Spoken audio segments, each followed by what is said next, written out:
প্রিয় শিক্ষার্থী, আজকে আবার আরেকটি মুনাফার অঙ্ক নিয়ে এসেছি, যেটা সহজে আমরাই মুনাফার হার বের করতে পারি। আমরা অঙ্কটা পড়ি। ব্যাংক থেকে 50,000 টাকা ঋণ নিয়ে 8 বছর পর মোট 98,000 টাকা পরিশোধ করা হলো। আসলের উপর ব্যাংকের মুনাফা হার কত?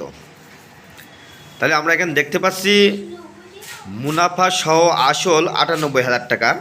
তাহলে আসল এখানে 50,000 টাকা।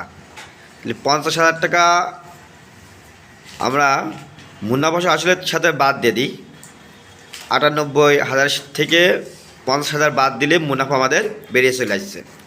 তাহলে বাদ দেওয়ার পরে আমাদের 48,000 টাকা মুনাফা আসলো।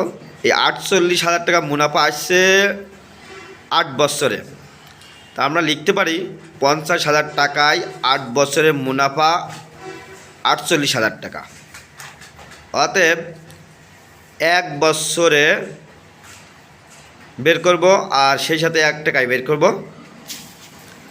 তাহলে 1 টাকায় মুনাফা আসে কম, তাহলে ভাগ হয়। তাহলে 48কে 50,000 দিয়ে ভাগ করলাম। এবার তারপরে 1 বছরে আনতে হবে। তাহলে 1 বছরে নিশ্চয়ই কম হয়, এই কারণে কম হলে ভাগ হয়, আর ভাগ হলে নিচের সাথে গুণ করতে হয়। এবার মুনাফার হার সবসময় শতকরার উপরে বের করতে হয়। অতএব 100 টাকায় আমাদের মুনাফা বের করতে হবে। কাটারি করি।